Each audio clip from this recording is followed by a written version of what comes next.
Hello viewers, আসসালামু আলাইকুম। আপনারা আপনাদের রবি সিম থেকে অন্য আরেকটি রবি সিমে কিভাবে ব্যালেন্স ট্রান্সফার করবেন তা আজকের এই ভিডিওর মাধ্যমে আমি আপনাদেরকে দেখিয়ে দেব। ভিডিওতে লক্ষ্য রাখুন কিভাবে জিপি সিম থেকে জিপি সিমে ব্যালেন্স ট্রান্সফার করতে হয় এবং কিভাবে এয়ারটেল সিম থেকে এয়ারটেল সিমে ব্যালেন্স ট্রান্সফার করতে হয় তা নিয়ে অলরেডি আমার চ্যানেলে ভিডিও রয়েছে। ভিডিওর লিঙ্ক আপনারা পেয়ে যাবেন এই ভিডিওর ডেসক্রিপশনে।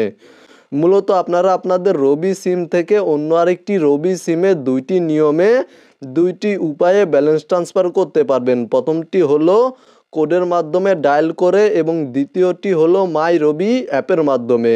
আমি আপনাদেরকে প্রথমে দেখিয়ে দেব কিভাবে ডায়াল করে ব্যালেন্স ট্রান্সফার করবেন, তারপরে দেখিয়ে দেব মাই রবি অ্যাপের মাধ্যমে কিভাবে ব্যালেন্স ট্রান্সফার করবেন।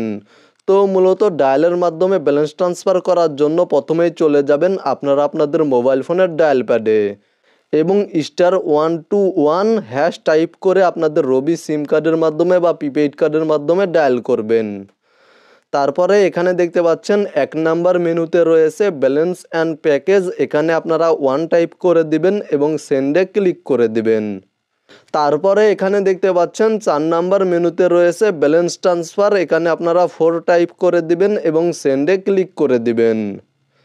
দেন এখানে দেখতে পাচ্ছেন disable pin, enable pin, forgot pin, change pin নামে কিছু অপশন রয়েছে। এই অপশনগুলির মাধ্যমে আপনারা পিন সেট করতে পারবেন। আপনারা যদি পিন সেট করেন তাহলে আপনারা ছাড়া অন্য কেউ এই পিন ছাড়া আপনাদের সিম কার্ড থেকে অন্য কোনো সিম কার্ডে, আপনাদের রবি সিম থেকে অন্য কোনো রবি সিমে বা প্রিপেইড কার্ডে ব্যালেন্স ট্রান্সফার করতে পারবে না। তো মূলত আমি আপনাদেরকে কোনো ধরনের পিন ছাড়াই ব্যালেন্স ট্রান্সফার করে দেখিয়ে দিচ্ছি। ব্যালেন্স ট্রান্সফার করার জন্য এখানে দেখতে পাচ্ছেন 1 নাম্বার মেনুতে রয়েছে ট্রান্সফার ব্যালেন্স। এখানে 1 টাইপ করে দিবেন এবং সেন্ডে ক্লিক করে দিবেন। তারপরে এখানে আপনারা কত টাকা অ্যামাউন্ট ট্রান্সফার করতে চাচ্ছেন তা টাইপ করে দিবেন এবং সেন্ডে ক্লিক করে দিবেন। তারপরে এখানে আপনারা যে রবি সিমে বা নাম্বারে ব্যালেন্স ট্রান্সফার করতে চাচ্ছেন সেই নাম্বারটি টাইপ করে দিবেন এবং এখানে দেখতে পাচ্ছেন সেন্ড অপশানে ক্লিক করে দিবেন। তাহলে আপনাদের সামনে এই ধরনের একটি ইন্টারফেস শো হবে এবং আপনাদের সিম কার্ড থেকে, আপনাদের রবি সিম কার্ড থেকে বা প্রিপেইড কার্ড থেকে যে সিম কার্ডে বা ফোন নাম্বারে ব্যালেন্স ট্রান্সফার করেছেন সেই রবি ফোন নাম্বারে বা সিম কার্ডে ব্যালেন্স ট্রান্সফার হয়ে যাবে। এবং মাই রবি অ্যাপের মাধ্যমে ব্যালেন্স ট্রান্সফার করার জন্য প্রথমেই চলে যাবেন আপনারা আপনাদের মাই রবি অ্যাকাউন্টে।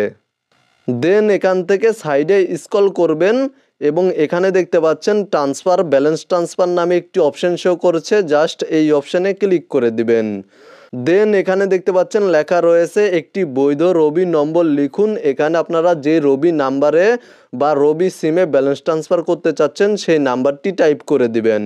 তারপরে এখানে দেখতে পাচ্ছেন ট্রান্সফারের পরিমাণ লিখুন। এখানে আপনারা কত টাকা ট্রান্সফার করতে চাচ্ছেন তা টাইপ করে দিবেন। তারপরে এখানে দেখতে পাচ্ছেন এই অপশানে ক্লিক করে এই অপশানটি সিলেক্ট করে দিবেন। এই অপশানে টিক মার্ক করে নেবেন এবং এখানে দেখতে পাচ্ছেন চালিয়ে যান, এই অপশানে ক্লিক করে দিবেন। তাহলে আপনাদের রবি সিমে বা প্রিপেইড কার্ডে SMS-এর মাধ্যমে ভেরিফিকেশন কোড পেয়ে যাবেন। জাস্ট ভেরিফিকেশন কোড এখানে সাবমিট করে দিবেন এবং নিশ্চিত করুন এই অপশানে ক্লিক করে দিবেন। তাহলে আপনাদের রবি সিম থেকে বা প্রিপেইড কার্ড থেকে যেই রবি সিমে বা রবি নাম্বারে ব্যালেন্স ট্রান্সফার করেছেন সেই রবি সিমে বা রবি ফোন নাম্বারে ব্যালেন্স ট্রান্সফার হয়ে যাবে। মূলত আজকের ভিডিওটি এই পর্যন্তই। ভিডিওটি দেখে যদি উপকৃত হয়ে থাকেন অবশ্যই কমেন্টে জানাবেন। ভালো থাকবেন, সুস্থ থাকবেন, চ্যানেলটি সাবস্ক্রাইব করে সাথেই থাকবেন।